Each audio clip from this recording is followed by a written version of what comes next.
Dude, I've been using my fans so much. Game changing in this heat. Me on the metro. It literally was so good in this heat.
Okay, stand by. Stand by. Should we finish unless everyone take off their badges? If you're wearing a badge, please tuck it into your coat. We'll take it off. Thank you.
Everybody.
Well, good morning, everybody.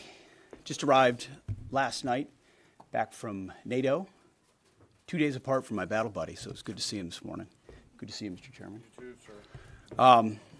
Where there was a historic outcome. I want to start with that real quick. I think there's so much news, so many things happening that oftentimes big, momentous moments get missed. What President Trump accomplished in NATO yesterday was game-changing and historic. a shift in burden sharing to European responsibility in NATO that most would have said was impossible at the beginning of his term. But he said NATO needs to pay up. They started in the first term, and here in his second term, we've accelerated that. 32 NATO countries committed to spending 5% of their GDP on defense, on actually investing in the NATO alliance. So I hope with all the ink spilled, all of your outlets find the time to properly recognize this historic change in continental security that other presidents tried to do, other presidents talked about. President Trump accomplished it. It's a huge deal. You see, we're here this morning because in hunting for scandals all the time, in trying to find wedges and spin stories, this press corps and the press corps miss historic moments. You miss historic moments like 5% at NATO, which when you hear, I was in the closed-door briefing, I wish there could have been cameras in there. When you heard the prime ministers and presidents of other countries, to a man and to a woman, looking at President Trump and saying, this never could have happened, never would have happened. It seemed impossible 5 years ago, 2 years ago, 8 years ago. But here we are because of your leadership. If you ask them the question, I bet they'd say the same thing. But searching for scandals, you miss historic moments, like recruiting at the Pentagon. Historic levels in the Army, the Air Force, and the Navy. Yeah, maybe there'll be a little mention here or there, but because it was under President Trump's leadership, because Americans are responding to him as commander-in-chief, the press corps doesn't want to write about it. Or bring us to the topic of the moment, the highly successful strikes in Iran. Let me read the bottom line here. President Trump directed the most complex and secretive military operation in history, and it was a resounding success, resulting in a ceasefire agreement and the end of the 12-day war. There's been a lot of discussion about what happened and what didn't happen. Step back for a second. Because of decisive military action, President Trump created the conditions to end the war, decimating, choose your word, obliterating, destroying Iran's nuclear capabilities.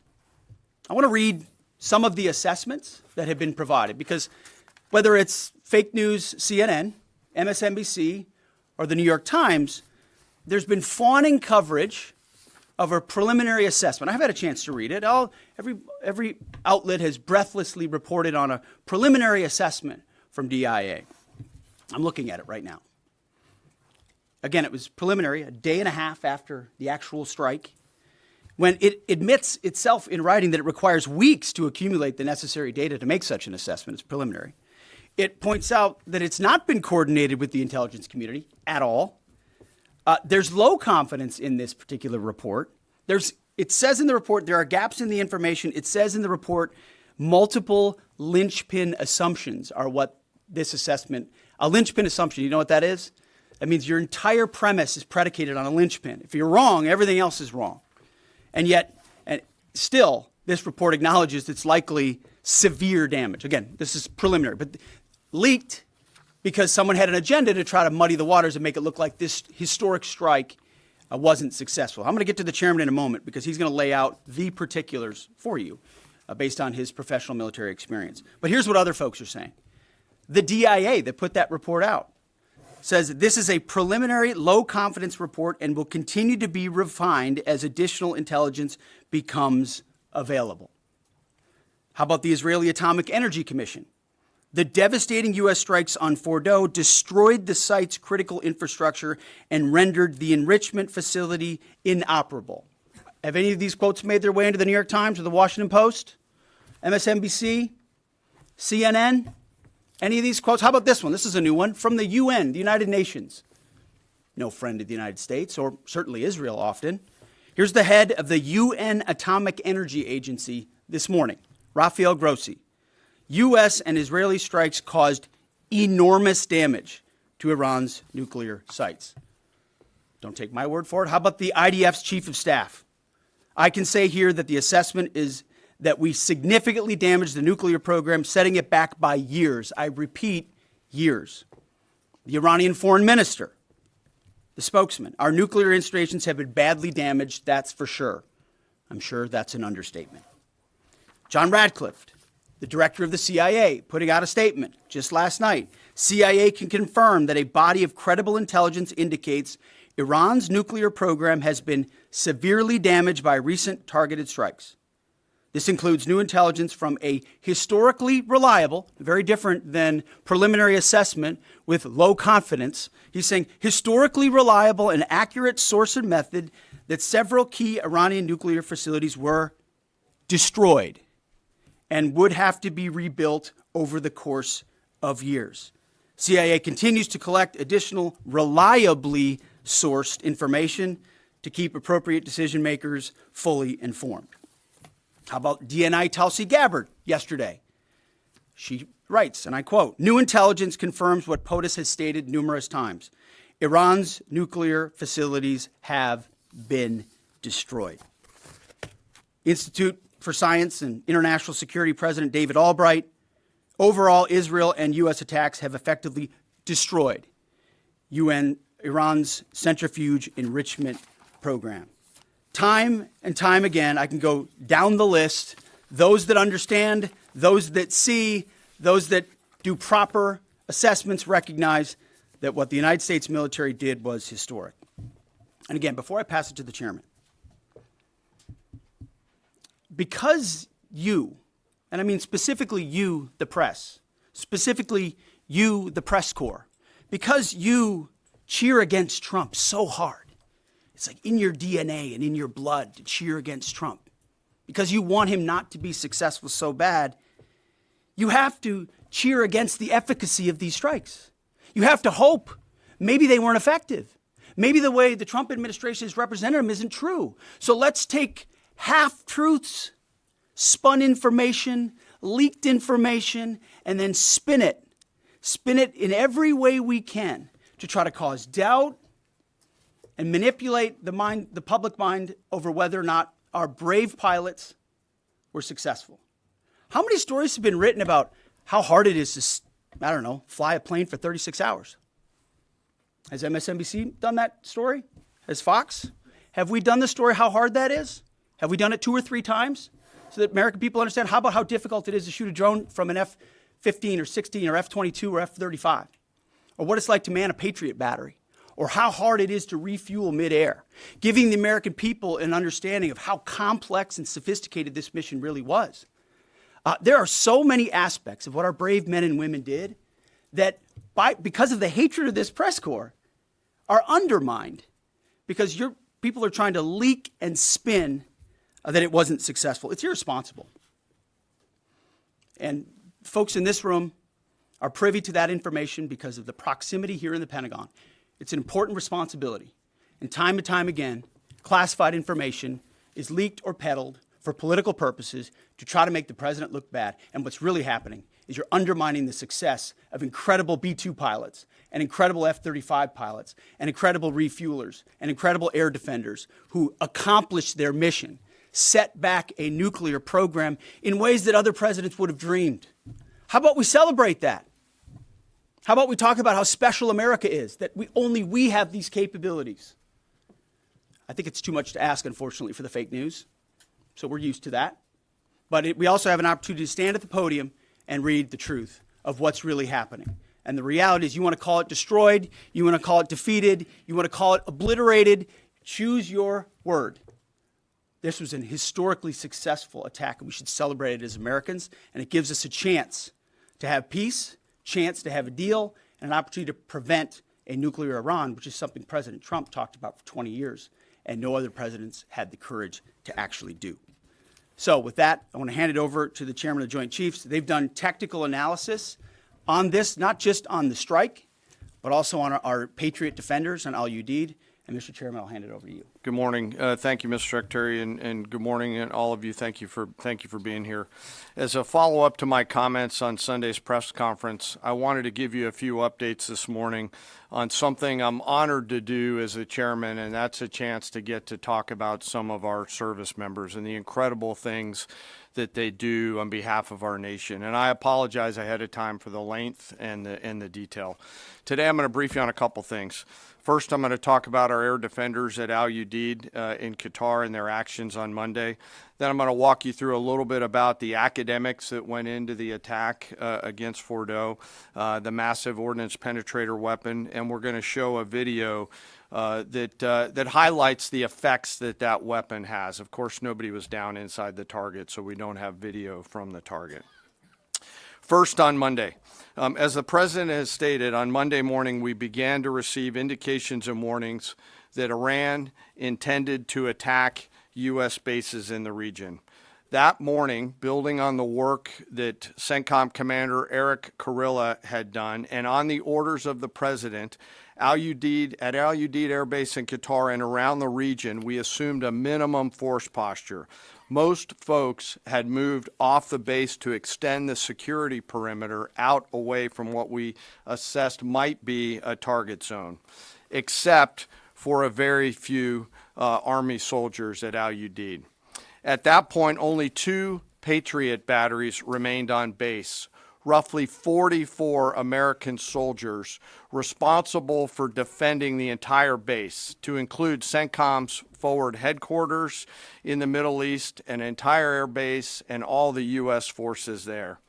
The oldest soldier was a 28-year-old captain. The youngest was a 21-year-old private who'd been in the military for less than 2 years.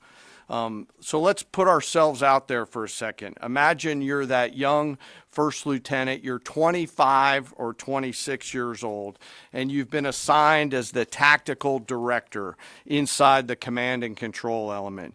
You, at that age, are the sole person responsible to defend this base.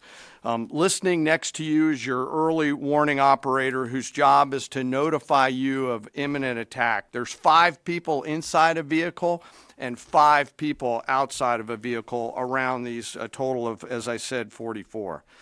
By the way, you've sat in the Middle East for years, deployed over and over again, extended multiple times, always being prepared, but unsure of when that particular day will come that you must execute your mission and not fail at doing it. In this case, these Patriot crews were deployed from Korea and Japan as part of our U.S. forces there to ensure that we had the most capable missiles in the CENTCOM area of responsibility. As the day continues, you start to hear more and more chatter in the information space about a pending attack. And as the sun starts to set in the west, you get orders from your higher headquarters to make sure that your missile batteries are pointed to the north. There are just a few other teammates. It's hot, you're getting nervous, and you expect an attack. Outside of those Patriot vehicles, your hot crew, which is 1 NCO and 4 additional soldiers, turns a key and relinquishes control of those missiles to that young lieutenant inside the vehicle. And you wait. You know that you're going to have approximately 2 minutes, 120 seconds to either succeed or fail. And then at approximately 12:30 p.m. on Monday, that's 7:30 p.m. in Qatar, as the sun sets in the west, Iran attacks. As the targets were detected, round after round of Patriot missiles are ejected from their canisters by an initial launch charge. Then the main solid rocket motor ignites. You can feel this in your body if you've ever been around a Patriot taking a shot. And round after round goes out and guides against those missiles coming inbound. We believe that this is the largest single Patriot engagement in U.S. military history. And we were joined in this engagement by the Qatari Patriot crews. I'm not going to tell you how many rounds were shot, but it was a bunch because of classified purposes. And we're aware that there's reports of something getting through. What we do know is there was a lot of metal flying around. Between attacking missiles being hit by Patriots, boosters from attacking missiles being hit by Patriots, the Patriots themselves flying around, and the debris from those Patriots hitting the ground, there was a lot of metal flying around. And yet our U.S. air defenders had only seconds to make complex decisions with strategic impact. These awesome humans, along with their Qatari brothers and sisters in arms, stood between a salvo of Iranian missiles and the safety of Al Udeid. They are the unsung heroes of the 21st century United States Army. And I know a lot of you have seen the videos online and the excitement as those Patriots departed their launchers and went up and guided. This really demonstrates the combat capability and capacity of our Army air defenders. Simply stated, they absolutely crushed it.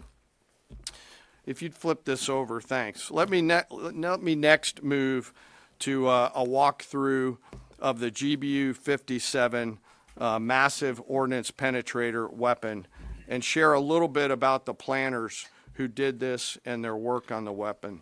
First, let me set the stage for you. There's an organization in the U.S. called the Defense Threat Reduction Agency, DTRA. DTRA does a lot of things for our nation, but DTRA is the world's leading expert on deeply buried underground targets. In 2009, a Defense Threat Reduction Agency officer was brought into a vault at an undisclosed location and briefed on something going on in Iran. For security purposes, I'm not going to share his name. He was shown some photos and some highly classified intelligence of what looked like a major construction project in the mountains of Iran. He was tasked to study this facility, work with the intelligence community to understand it, and he was soon joined by an additional teammate. For more than 15 years, this officer and his teammate lived and breathed this single target, Fordow, a critical element of Iran's covert nuclear weapons program. He studied the geology. He watched the Iranians dig it out. He watched the construction, the weather, the discard material, the geology, the construction materials, where the materials came from. He looked at the vent shaft, the exhaust shaft, the electrical systems, the environmental control systems, every nook, every crater, every piece of equipment going in and every piece of equipment going out. They literally dreamed about this target at night when they slept. They thought about it driving back and forth to work, and they knew from the very first days what this was for. You do not build a multi-layered underground bunker complex with centrifuges and other equipment in a mountain for any peaceful purpose. They weren't able to discuss this with their family, their wives, their kids, their friends, but they just kept grinding it out. And along the way, they realized we did not have a weapon that could adequately strike and kill this target. So they began a journey to work with industry and other tacticians to develop the GBU-57. They tested it over and over again, tried different options, tried more after that. They accomplished hundreds of test shots and dropped many full-scale weapons against extremely realistic targets for a single purpose: kill this target at the time and place of our nation's choosing. And then, on a day in June of 2025, more than 15 years after they started their life's work, the phone rang and the President of the United States ordered the B-2 force that you've supported to go strike and kill this target. Yesterday, I had the incredible honor and privilege of spending time with these two Defense Threat Reduction Agency officers who've given so much. One of them said, quote, "I can't even get my head around this. My heart is so filled with the pride of being a part of this team. I am so honored to be a part of this." To you both, thank you, and thank you to your families. Operation Midnight Hammer was the culmination of those 15 years of incredible work. The air crews, the tanker crews, the weapons crews that built the weapons, the load crews that loaded it. Before I run through this video today, I want to talk a little bit about weaponeering and what goes into an attack. Weaponeering is the science of evaluating a target. I mentioned all of those factors before that these two DTRA officers had thought about. Ultimately, weaponeering is determining the right weapon and fuse combination to achieve the desired effects and maximum destruction against a target. In the case of Fordow, the Ditcher team understood with a high degree of confidence the elements of the target required to kill its functions, and the weapons were designed, planned, and delivered to ensure that they achieve the effects in the mission space. By the way, in the beginning of its development, we had so many PhDs working on the MOP program, doing modeling and simulation, that we were quietly and in a secret way the biggest users of supercomputer hours within the United States of America. So let me talk about the graphic a little bit. And the GBU-57, which all of you I know is a 30,000 pound weapon dropped only by the B-2. It's comprised of steel, explosive, and a fuse, programmed bespokely, each weapon to achieve a particular effect inside the target. Each weapon had a unique desired impact angle, arrival, final heading, and a fuse setting. The fuse is effectively what tells the bomb when to function. A longer delay in a fuse, the deeper the weapon will penetrate and drive into the target. So on Fordo, in June of 2008, you can see these three holes. Depicted here is the main exhaust shaft with 2 additional ventilation shafts on either side. The United States decided to strike these 2 ventilation shafts, as seen here on the main graphic, as the primary point of entry into the mission space.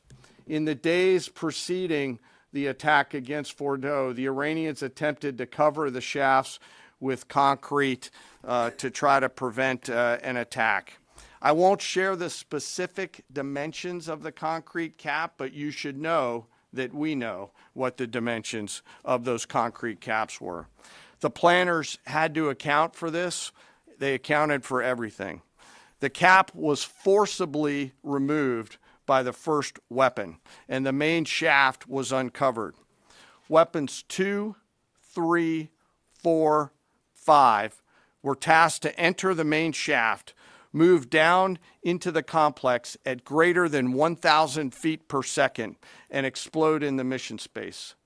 Weapon number 6 was designed on each side, so there were 6 on each side. Weapons number 6 was designed as a flex weapon to allow us to cover if one of the preceding jets or one of the preceding weapons did not work. The video I'm about to show you is a culmination of over 15 years of development and testing. As I said, hundreds of test shots on various models. This is one weapon. So if you take a view of this as 5 additionals, you'll get a sense of what this looks like. Hopefully you can see it and there's not too much reflection. Tom runs our videos out there. We'll run it at full speed so you can see it and then go back through it. Go ahead, Tom.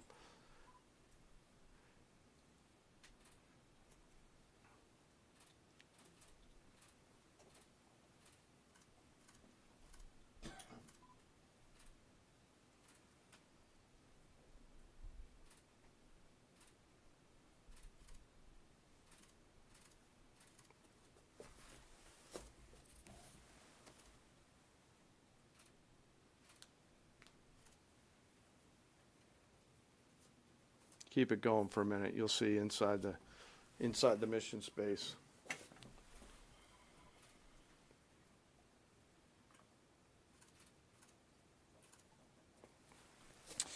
Unlike a normal surface bomb, you won't see an impact crater because they're designed to deeply bury and then function. I know there's been a lot of questions about that. All 6 weapons at each vent at Fordo went exactly where they were intended to go. A bomb has 3 effects that causes damage: blast, fragmentation, and overpressure. In this case, the primary kill mechanism in the mission space was a mix of overpressure and blast, ripping through the open tunnels and destroying critical hardware. The majority of the damage we assessed based on our extensive modeling was a blast layer combined with the impulse extending from the shock. Imagine what this looks like 6 times over. A point that I want to make here. The Joint Force does not do BDA. By design, we don't grade our own homework. The intelligence community does. But here's what we know following the attacks and the strikes on Fordo. First, that the weapons were built, tested, and loaded properly. 2, the weapons were released on speed and on parameters. 3, the weapons all guided to their intended targets and to their intended aim points. 4, the weapons functioned as designed, meaning they exploded. And we know this through other means, intelligence means that we have that were visibly, we were visibly able to see them. And we know that the trailing jets saw the first weapons function, and the pilots stated, quote, "This was the brightest explosion that I've ever seen. It literally looked like daylight." Let me now turn to the bomber crews themselves, give you a few details about them. The crews that attacked Fordo were from the active duty Air Force and the Missouri Air National Guard. The crews ranked from captain to colonel, and most were graduates of the Air Force Weapons School headquartered at Nellis Air Force Base in Nevada. I will state for the record that there is no beach volleyball or football at the Air Force Weapons School. They were male and female aviators on this mission. And a crew member told me when I talked to them on video the other day that this felt like the Super Bowl, the thousands of scientists, airmen, and maintainers all coming together. One last story about people. When the crews went to work on Friday, they kissed their loved ones goodbye, not knowing when or if they'd be home. Late on Saturday night, their families became aware of what was happening. And on Sunday, when those jets returned from Whiteman, their families were there. Flags flying and tears flowing. I have chills literally talking about this. The jets rejoined into a formation of 4 airplanes followed by a formation of 3 and came up overhead Whiteman proudly in the traffic pattern, pitching out to land right over the base and landing to the incredible cheers of their families who sacrifice and serve right alongside their family members. Like I said, there were a lot of flags and a lot of tears. One commander told me this is a moment in the lives of our families that they will never forget. That, my friends, is what America's Joint Force does. We think, we develop, we train, we rehearse, we test, we evaluate every single day. And when the call comes to deliver, we do so. I could not be more proud standing up here today of our Joint Force. I'm filled with gratitude that I get to tell their story. And as we stand here right now, our forces remain on a high state of readiness in the region, prepared to defend themselves. And one last thing, our adversaries around the world should know that there are other DTRA team members out there studying targets for the same amount of time, and will continue to do so. Thank you very much. I apologize for the length. I look forward to your questions. Thank you, Mr. Chairman. I would just thank you, by the way, for that extensive work, the lay down. I mean, even, do you have that laser pointer? Okay. Yes, sir. Thank you, squaring me away as always. I mean, even in just the public reporting, if you see the post-strike shaft of the 3 holes, the vast majority, and fairly so, the vast majority of speculation has been those are the 3 strike points. When in actuality, what you realize is these are the vents, these are the caps. The first munition took the cap off, and the other 5 went down the center hole, which if you're planning the target, you would want it to be the direct one going to the bottom. These are the types of things that go into the planning for a strike that the Pentagon would not expect the press corps, or the American people, to initially understand. So laying this information out is helpful. But it's also why we ask for a beat, for a moment, for a day or 2, the opportunity to tell that story. Because as the chairman said, these men and women that did this mission, they just want to do their job. They're not expecting their story to be told. They're not expecting the glory. They are grateful for the flags and the hugs of family. That's why they do the job. But they also know they were a part of something historic. We know how historic it was. The chairman does. I know. Our staffs know. And so that's why we are, and the President of the United States knows.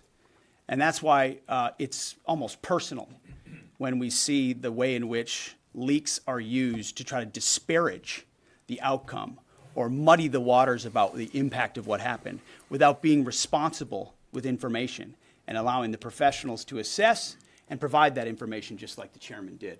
So thank you, Mr. Chairman, for that information. And we welcome a few additional questions.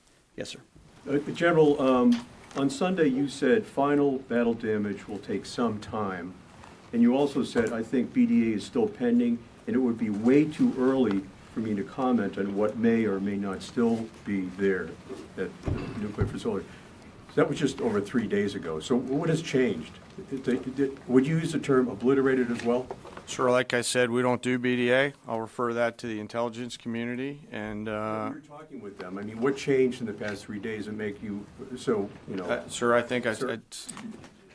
I mean, I think I explained what changed.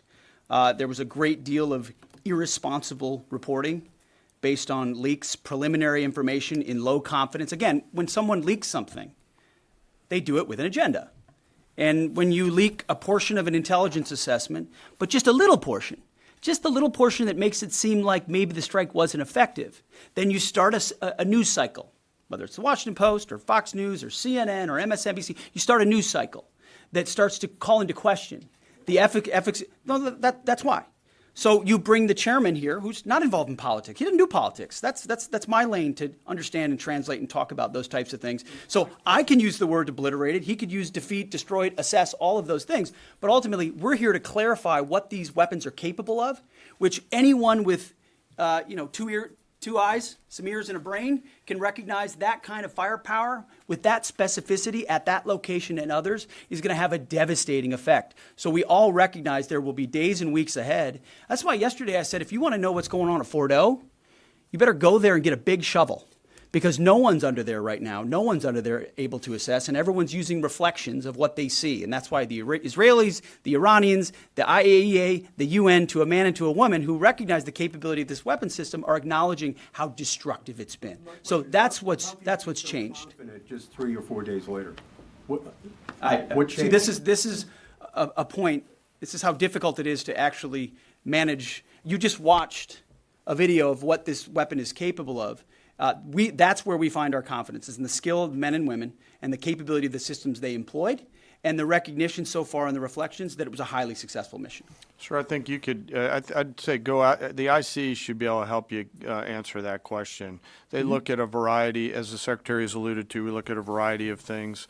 I don't do that. They do. All different sources of intel, which I'd refer you to them to get clarity on the end state. So again, I go back to the IC, whether it's Director Radcliffe or ODNI Gabbard. I read the statements at the beginning. They're the ones aggregating the intelligence, and they're saying nuclear facilities were destroyed and would have to be rebuilt over a number of years. Facilities were destroyed.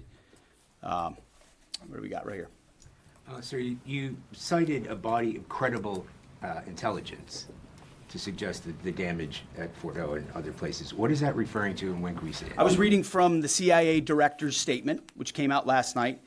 CIA, again, they do the BDA, they do the assessment.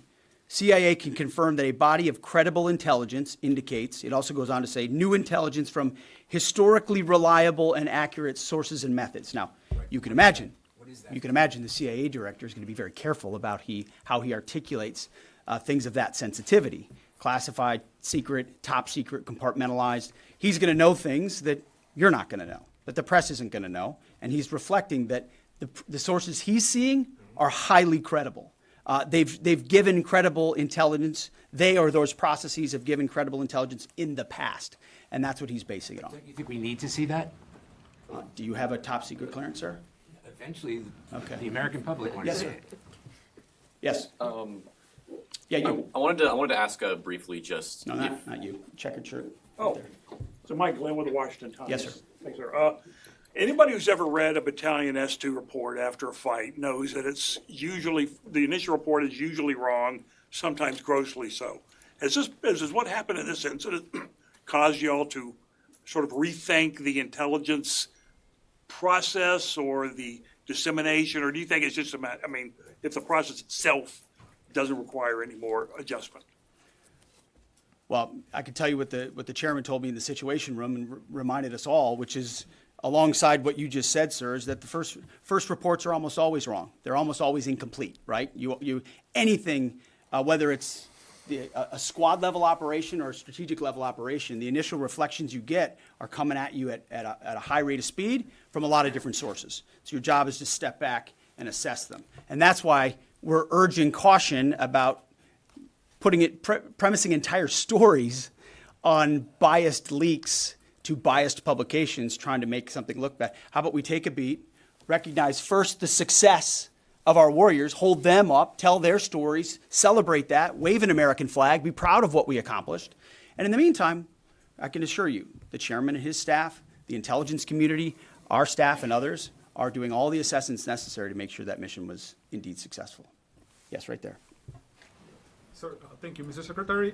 Iran has recognized that their nuclear program was indeed severely damaged, but they also said that the U.S. strikes only strengthened their ability and their determination to complete their nuclear program. How do you respond to that, sir? Is that a provocation from Iran?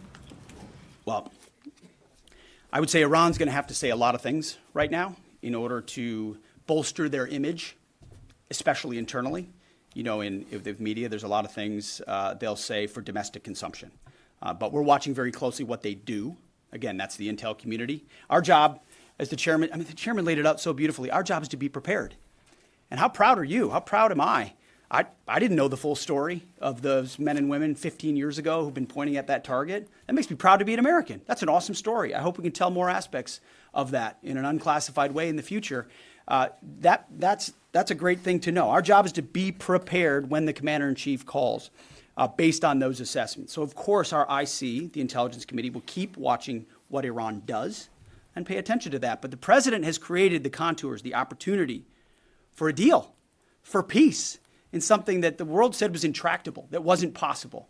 And we got that peace, that ceasefire, that option, because of strength, because of his willingness to use American military might that no one else on the planet can do with the kind of planners and operators that the chairman just laid out.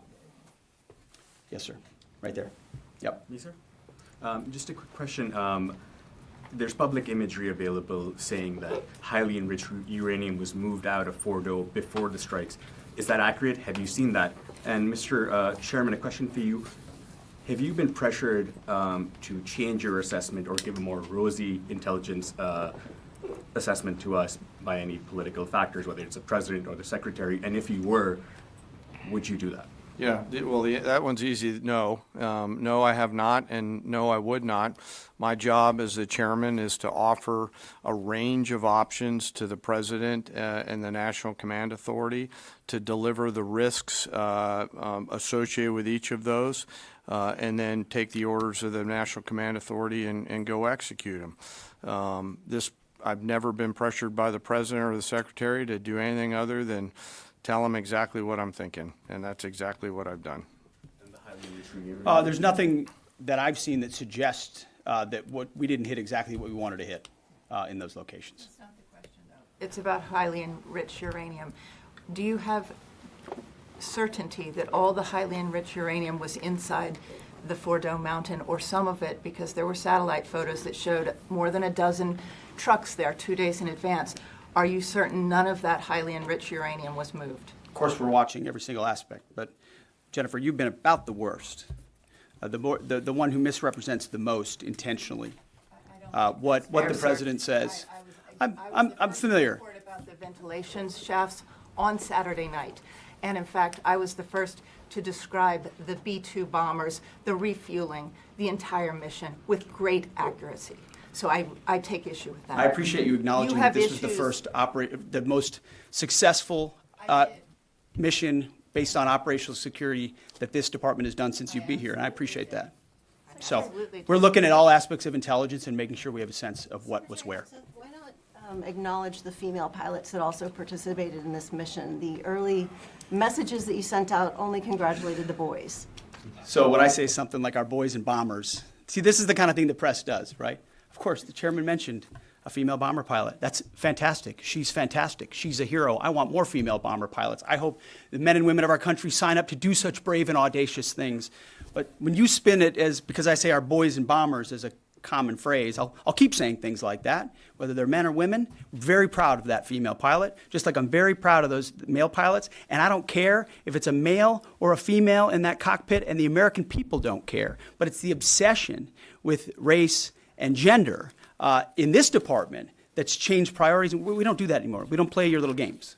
Yes, Do you right know there. for certain that the uranium was removed from the facility before the B-2 struck? So I'm not aware of any intelligence that I've reviewed that says things were not where they were supposed to be, moved or otherwise.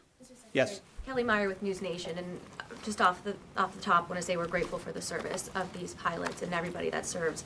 I wanted to ask you, the CIA statement said, when possible, they will provide updates and information to the public for transparency, and I believe that's what we're looking for here. Do you commit to share the Defense Intelligence Agency report when it is ready, so the American people can understand more about the intelligence assessment? Well, actually, the report that was discussed, this preliminary report, was what's called a restrike report. So it comes to us to give us an assessment whether a target would need to be restruck, right? That's the reason why. So it's based on internal feedback loop that we're supposed to have access to. Unfortunately, someone took advantage of that. But whatever is supposed to be made public will be, but whatever has to stay sensitive Sir, will be can as I well. just jump in? You know, one of the things that I'm trying to do through this journey that we're on together, of course, transparency, but also the requirement to really protect these capabilities. I guess the time's up. So there's a balance in there, right? We do need to preserve options should the nation and the joint force be tasked to go do something again. So I'm confident we'll find the middle ground, but there are some things that if asked, I'd want to not release related to. So we're going to leave it right there. I want to thank the heroism of our men and women in the military. What they accomplished is truly historic, setting back the Iranian nuclear program untold number of years. It was a devastating attack. We appreciate you covering it. Thank you very much, Yes, sir. Chairman. Thank you. Talk a little bit more about the role, sir. You can